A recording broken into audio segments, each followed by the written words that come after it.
Salam sejahtera, kita ketemu lagi pada pertemuan hari ini. Hari ini kita akan membahas tentang polinomial untuk subtema teorema sisa bersama saya Yuni Astuti, guru matematika dari SMA 1 Parompong. Kita hari ini akan belajar tentang teorema sisa. Nah, capaian pembelajaran di akhir fase F+, peserta didik dapat melakukan operasi aritmatika pada polinomial atau suku banyak, menentukan faktor polinomial dan menggunakan identitas polinomial untuk menyelesaikan masalah. Adapun tujuan pembelajaran, setelah mempelajari teorema sisa, peserta didik diharapkan dapat menggunakan teorema sisa untuk menentukan nilai suatu polinomial jika diketahui nilai variabelnya. Oke, pada pertemuan sebelumnya kita pernah belajar tentang pembagian polinomial dengan cara susun panjang dan dengan cara Horner. Nah, di sini ada satu pertanyaan. Apakah ada hubungan antara pembagian polinomial dan penentuan nilai fungsi polinomial? Untuk menjawab itu, kita akan melengkapi tabel berikut ini. Misalkan diketahui polinomial Px dibagi dengan suatu polinomial pembagi yang berbentuk X min C. Nah, silakan lengkapi tabel berikut, nanti kita akan mengetahui apa sih hubungan antara pembagian polinomial dan penentuan nilai fungsi polinomial. Oke, ini tabelnya. Tabel ini terdiri dari 4 kolom, di mana kolom 1 merupakan polinomial, kolom kedua merupakan pembagi, kolom ketiga merupakan sisa pembagian, kolom keempat merupakan nilai pembagian. Dalam melengkapi tabel, untuk mencari sisa pembagian, silahkan bisa diselesaikan dengan cara susun panjang atau dengan cara metode Horner. Nah, dari tabel ini, pada kolom 3 dan kolom 4, kalau kita perhatikan, di sini terdapat nilai yang sama, yaitu di kolom ketiga merupakan sisa pembagian, dan kolom keempat yaitu merupakan nilai fungsi polinomial.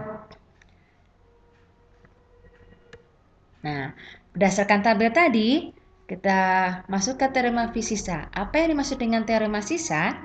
Teorema sisa adalah jika polinomial Px dibagi dengan X dikurangi C, maka sisanya sama dengan PC. PC adalah nilai fungsi dari polinomial untuk X sama dengan C. Untuk lebih jelas, kita lihat contoh soal berikut ini. Tentukan hasil bagi dan sisanya jika Px sama dengan 2x pangkat 5 ditambah 5x pangkat 4 dikurangi 10x pangkat 3 ditambah 9x pangkat 2 dikurangi 10 dibagi oleh x plus 4. Dengan menggunakan teorema sisa, tentukan nilai dari P negatif 4. Oke. Nah, untuk menjawab ini, kita bisa menggunakan metode Horner.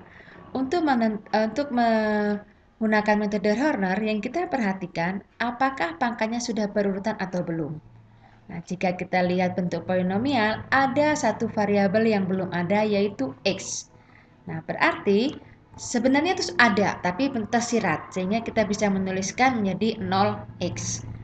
Karena kita akan menggunakan menggunakan metode Horner, jadi yang kita tuliskan cukup koefisiennya saja, yaitu 2, 5, negatif 10, 9, 0, dan negatif 10.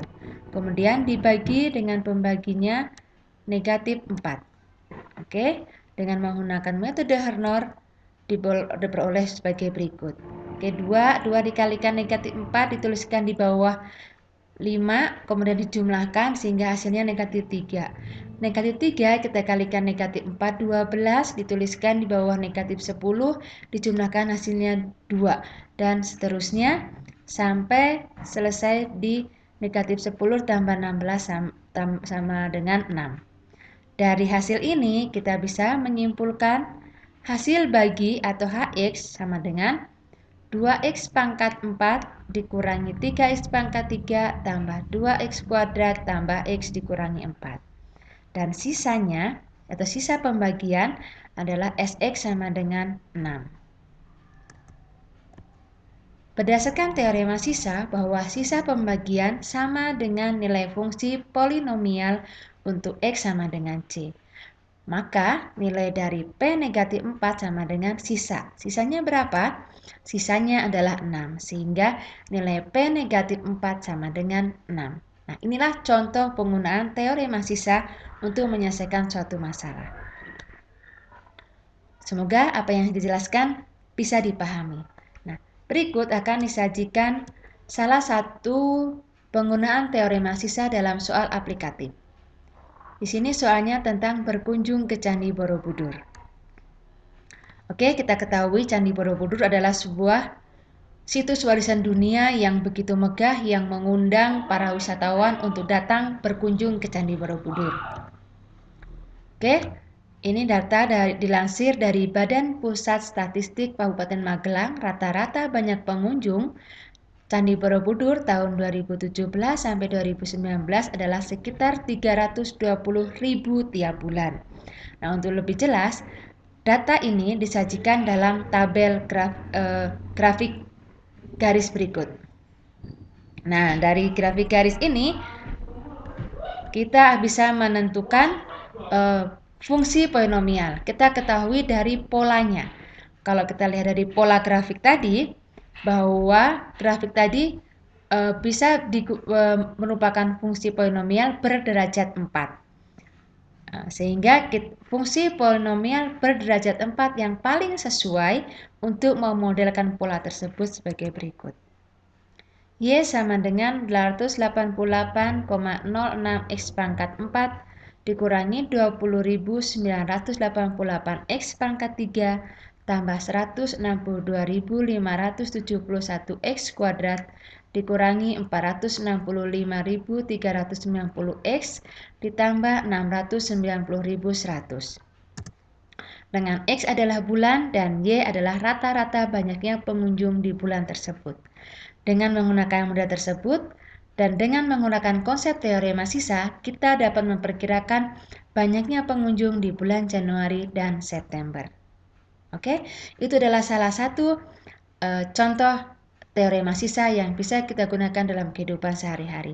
Semoga apa yang kita pelajari pada kesempatan ini dapat dimengerti dan dapat berguna untuk pemahaman materi selanjutnya. Terima kasih, salam sehat, salam sejahtera buat kita semua.